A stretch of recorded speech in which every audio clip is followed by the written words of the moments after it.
I'm going to follow up on a couple of comments, but for those in the audience, I'm going to ask a couple more questions, and then we'll throw it open to the audience for questions, because I'm sure you're going to want to follow up on some of these comments. Pat, I would follow up on a comment you made about no capital coming into the industry.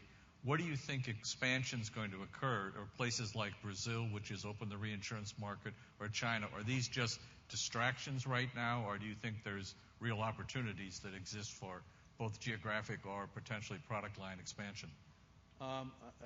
Geographically easier to speak about, because in fact there are markets that have been opening up over the last 5 years. The most recent example, obviously, being Brazil and the breakdown of the monopoly market of the IRB.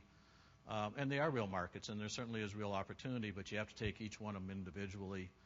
Because the unique nature of the Brazilian market is actually being priced currently relatively well, and I assume a lot of people will come down in there and will eventually drive the prices down to a new lower level of profitability. China is a wonderful opportunity, but not in my lifetime. It's very difficult for me to see how we're going to make any money there. We are there. We have a rep office. We will participate, but the profitability of the business that we're being shown is 0 to negative. Russia is very difficult at the moment. India is extraordinarily difficult. So many of these markets, in fact, do have real opportunity and are obviously at least partly the future of the reinsurance industry and the insurance industry.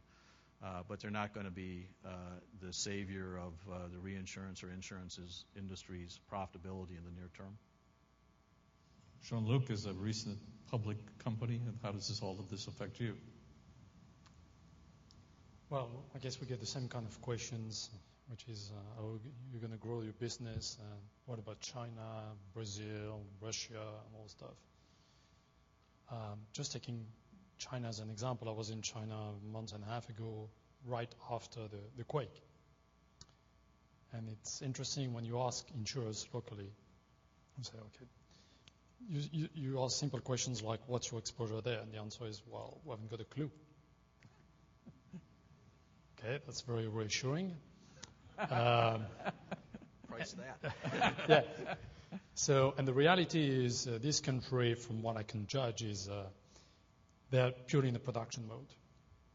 And so they've got, I've been told, I don't know whether it's true, but every day you get 10,000 new insurance agents being certified.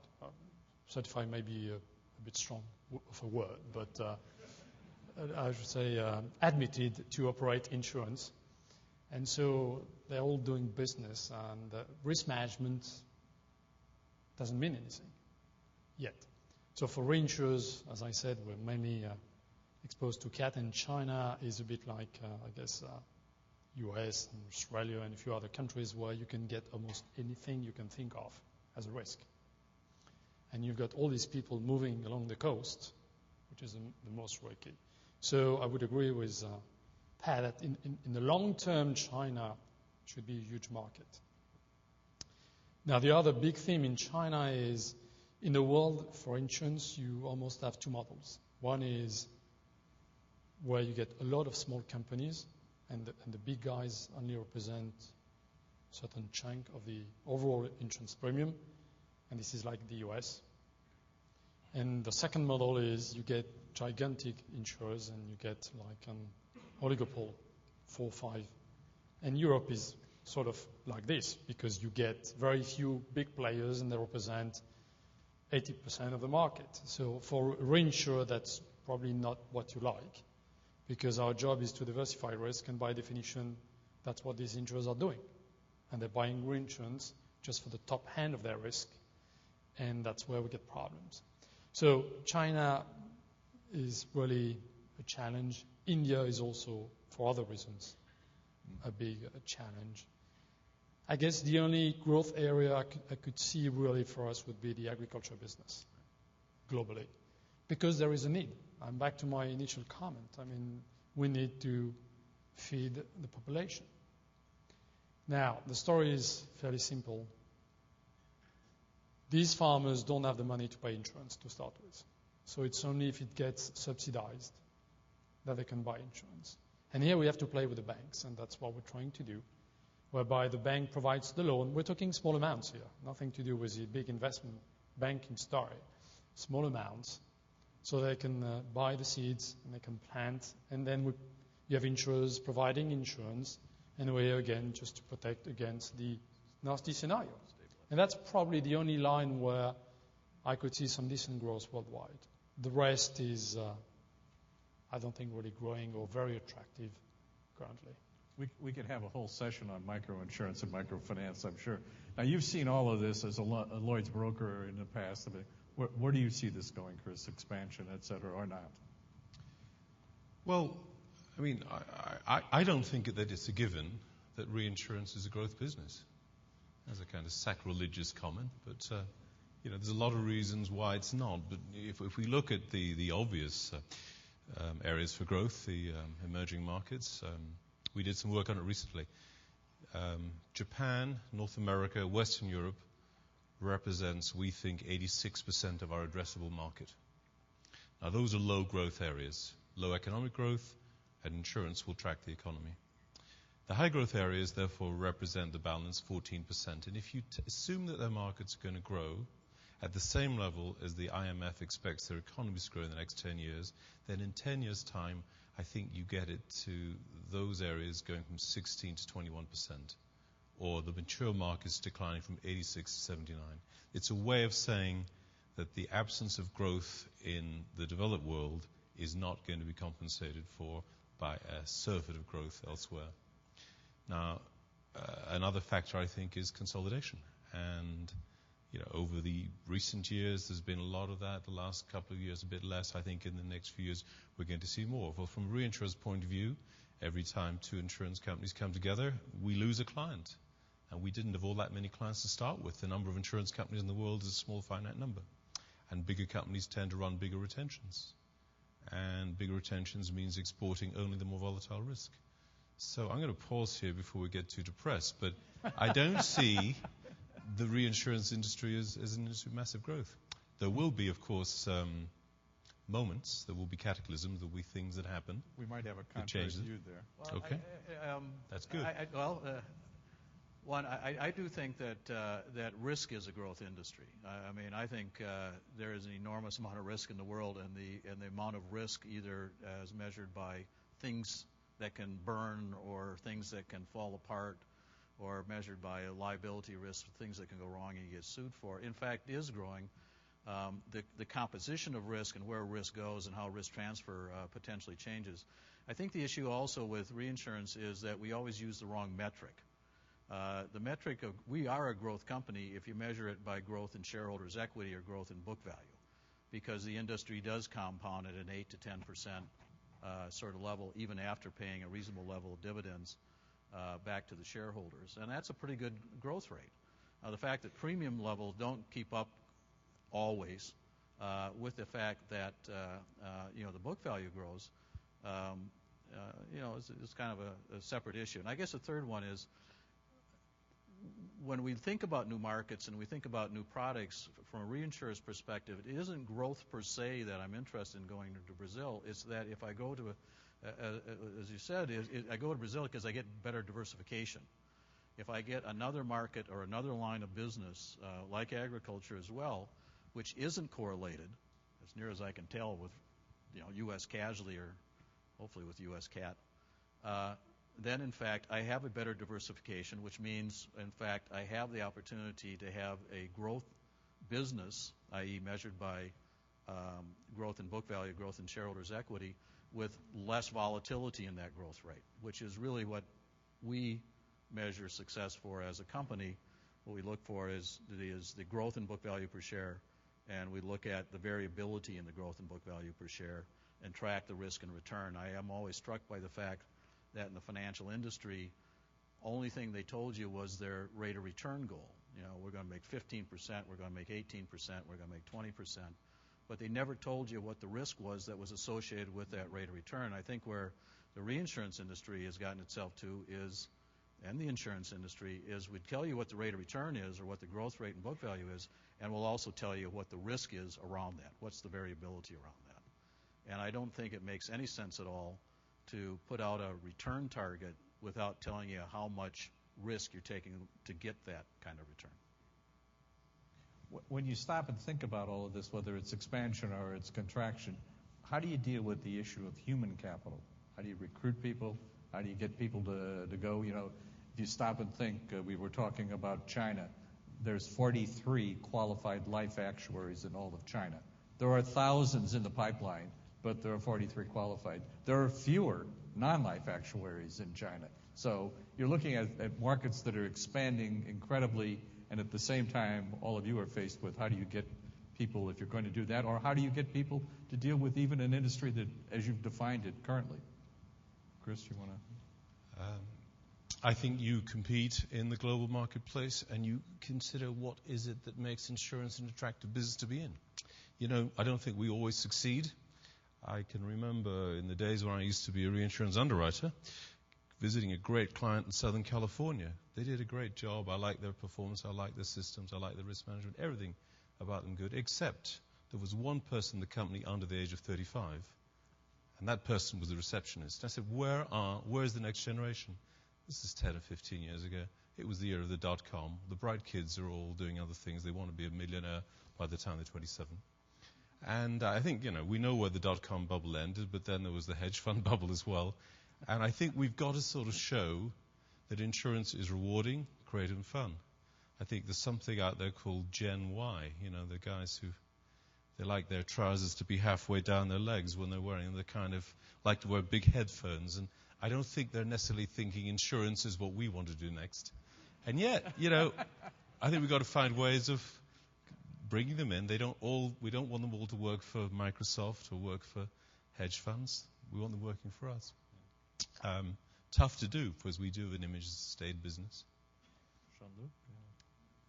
Well, I guess as a company, we spend quite a bit of money in training, internal promotion, and getting young people to join us. And I guess I'm probably quite a good example, because initially I was a rocket scientist, so nothing to do with this business, and I'm sorry about this, but just the truth. And I actually joined as an IT person because I was modeling stuff for missiles when they were reaching maximum speed and computers. And I couldn't see myself doing this the rest of my life, and I joined this company as an IT person. And then I moved to underwriting and stuff. So I think, yes, one of the difficulties, as Chris says, is a lot of young people want to go to the internet stuff, to the iFinance, the very exciting stuff. Nobody knows really about insurance, and it seems boring. And that's not true. And so we need to find the right people with various backgrounds, train them. When a young underwriter joins us, I'll say two simple things. The first thing is, you know what, mispricing is very bad news. But I don't know of any company which went under because of mispricing as a reinsurer. You're going to miss the exposure. That's going to kill the company. So don't miss the exposure. That's one very important element. The second is how clever you are. You are clever. You went to university, you know a lot of stuff. The problem is you need years of experience. It's only when you've seen a real soft market, a hard market, tough times, when you really lost the money under the contracts, that you know what we're talking about. The rest is theory. It's good to have it. You'll learn quickly. In 2 or 3 years, you'll theoretically understood everything about our business. Doesn't mean you know the business. So time is of the essence. And so we're recruiting young people and trying to train them through time to build that experience. And that's the way we address it, especially because being based in Paris, that's not a huge community of reinsurers to start with. So it's difficult, and then you have big differences between the US, London, and the French market. So we can't always afford to buy these stars coming from other countries as well. So that's why also we train a lot of our people. Well, I don't know. I mean, I graduated from college and said I really wanted to run a reinsurance company in Bermuda. I don't know what you guys were talking about. I just thought that was my future from, I don't know, 8 or 10 years old. Actually, I started as an investment guy, equity stock analyst. I'm almost ashamed to admit that anymore. And somehow ended up in this profession, and I find the reinsurance profession to be probably the most exciting thing and intellectually stimulating industry I ever had. So I agree with Chris. I mean, we got to find a better way to get that message out. I think the industry, in fact, has been saved by the fact that actuaries can't go to work for anybody else. They gotta come to the insurance or reinsurance industry. I mean, if you're a quant, you can go work for an investment bank, or you can work for a. But if you're an actuary, and in fact, that's been the lifeblood over the last 10 years. I think that's in the process of changing. Certainly, it's changed now on the capital market side. And to be frank, a reinsurance company probably makes about 30 to 40% of its shareholder value is created in the capital markets, not in the reinsurance markets, where we take equity risk, where we take credit risk, where we take default risk. And for the last 5 years, it's been not impossible, but it's been extraordinarily difficult to actually hire people into our in-house investment operations because, in fact, they could go to hedge funds at 4 to 5 times, the promised reward. That's turned around. So for at least 1/3 of the probably about a quarter of the people, we're being inundated with resumes. People have understood that, in fact, the investment banking and hedge fund model is broken. They don't care about individuals. People begin to look for a little stability in their life, and they're perhaps willing to trade a little bit of $1 million potential 4 years down the road for stability and being treated with a little respect and dignity inside of a reinsurance company. On the reinsurance side, reinsurance does have an advantage over the insurance industry because we get more leverage per individual. In the reinsurance industry, we can generate about 4 to 5 times as much premium as an insurance company per individual, which means that our pay scale, our compensation scale, is someplace between an insurance company and an investment banker. So if we can get 2 people, we can promise them something in terms of compensation. But what the real juice has got to be for people entering this profession is the intellectual stimulation of being at the cutting edge of risk and return, of dealing with some major issues, some things that you get to figure stuff out.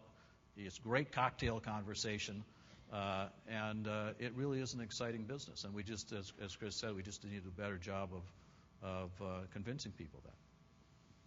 So before all of you send your resumes to Pat, seeking these new high-paid jobs, I will throw it open to the floor for questions. I'm sorry.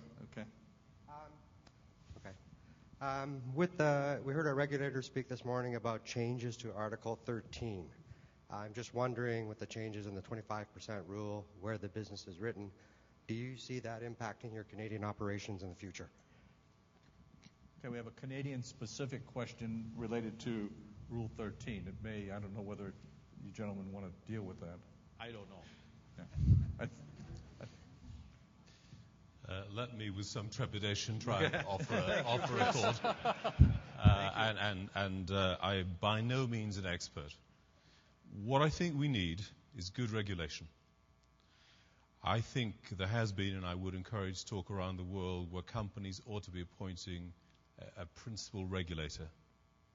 It might be someone in Europe, it might be someone in Canada, it might be someone in the US, and have all of the regulatory needs satisfied there.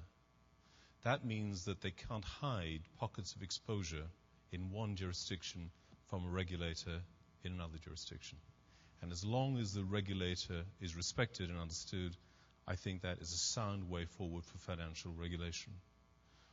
What concerns me about the Proposition Canada is that it would perhaps make things safer for the Canadian policyholder, which is a good thing, but it may also increase the price of the product for the Canadian policyholder as it drives away capacity from the market.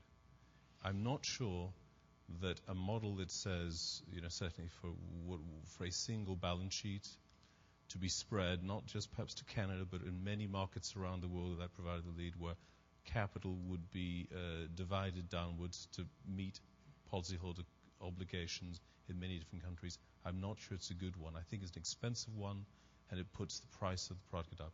Yes, I think it delivers safety for policyholders, which is absolutely critical, but it will do it at a cost which would make it unattractive. I think that's how I see that in very much layman's terms. This is an interesting question that has come up under Solvency II as to how you deal with the domiciliary regulator and how that impacts how other regulators might deal with. So I think you're going to hear much more on that, particularly as Solvency II becomes closer to fruition. We had a question over here.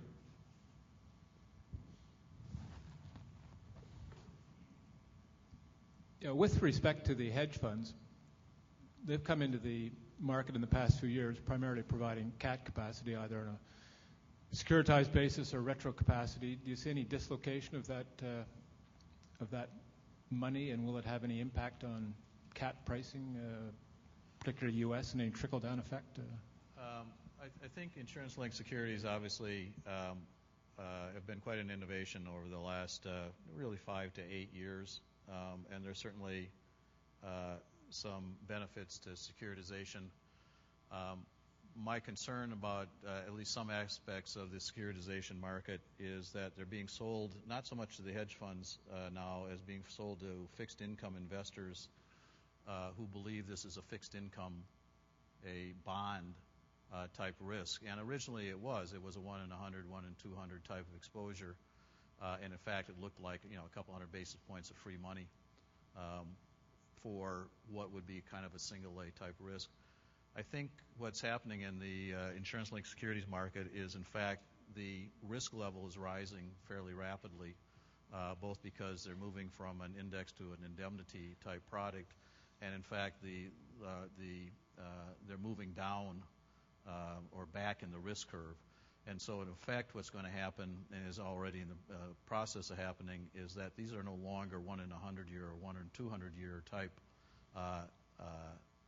instruments, which would be corresponding to like a double A bond or a single A bond in terms of default rate. These are moving down in toward equity type risks, and I'm not sure that they're being sold that way. And in fact, usually when you're selling, when you add risk to be sold into, and you get a risky thing that's sold into a fixed income type market where people believe they're going to get paid back their money, that's usually when problems begin to occur. So I would expect the insurance-linked security market, including the CAT market, continue to develop. I think it has a place in programs for insurance companies. I think it's complementary in some ways to the traditional excess of loss product. But I would say one thing: if you think that that if we had a 100% insurance-linked security catastrophe market after Katrina, that the market would have cleared, that there would have been capacity available to the insurance industry, you're wrong. It wouldn't have happened. There would not have been capacity available. The fact that the excess of loss reinsurance marketplace creaked, and it was a little bit dodgy about May 30th in the United States in 2006, but the market did clear. There was capacity. It wasn't quite enough to get everybody's needs met, but it basically cleared. If it had been a securities-only market, it would have looked just like the financial crisis that's going on in subprime and in CDOs today. Chris? Well, I'd like to endorse, I think, what Pat was saying. I think that insurance-linked securities are here to stay. I think they're a useful supplement to the market. I don't think they're an alternative and a replacement force. I really do agree with Pat. But I think I want to add something else, which is what was going on with hedge funds specifically as a source of capital for ILS was that they simply had too much money and they didn't know where to invest it. And they saw this as a non-correlated risk, and it was, and that was a good idea. I don't think hedge funds have the problem of having too much money to invest today. I think they're going to lose 10% this year. I think most people who invested in them would have thought sort of preserving capital would be the minimum to be in the game, but they haven't achieved that. I think the redemptions And for the end of the year, a lot of people would have dates just about now, just the last few days. Redemptions are going to have been absolutely vast. I think there's a possibility of yet another financial quake happening as money is coming out of hedge funds in the next few months. So I'm not sure, although I think ILS is good, it's with us, it's here to stay, I'm not sure that I see hedge funds playing such a big part in it as they have done over the next couple of years. Jean-Luc? Yeah, just an additional comment, which is, again, this market hasn't been tested yet. It's one thing to say it's a 1 in 100, right. And the next day you come and say, by the way, we've got it. Because if you're in the fixed income market, 1 in 100 means never. Right. And so we have, I think to my knowledge, there are only